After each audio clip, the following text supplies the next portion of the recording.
You know what the weird thing is?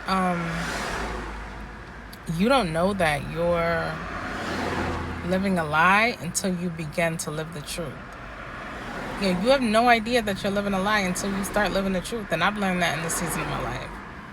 Like, the thing is, we're born into sin, right? And we learn immediately, like, very early on, how we're supposed to live. And we live that way in our entire lives. And we don't know any different.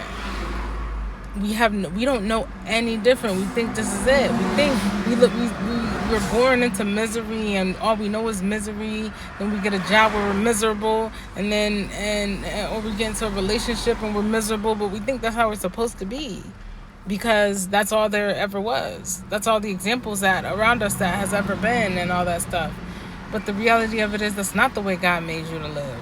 Oh, feel that. That's not the way God made us to live. And then you come into a space where you start living your truth, like for real.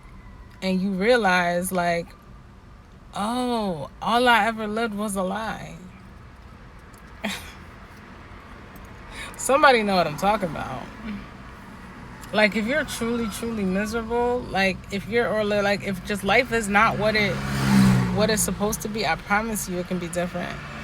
I promise you it can be different. I promise you there's better. Like, it's a lie that you can't just be like,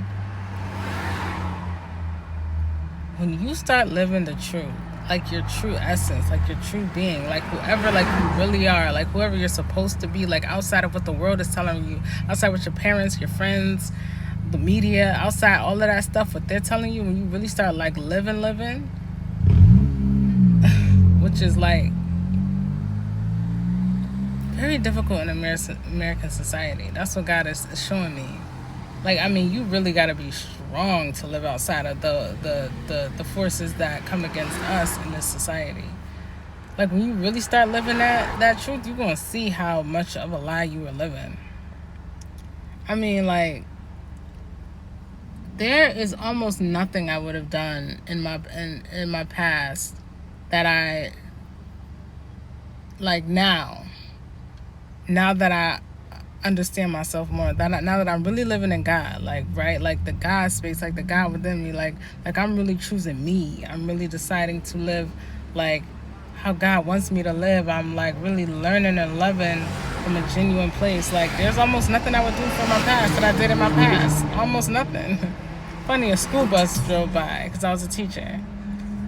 God be speaking, y'all. But there's almost nothing I would have done.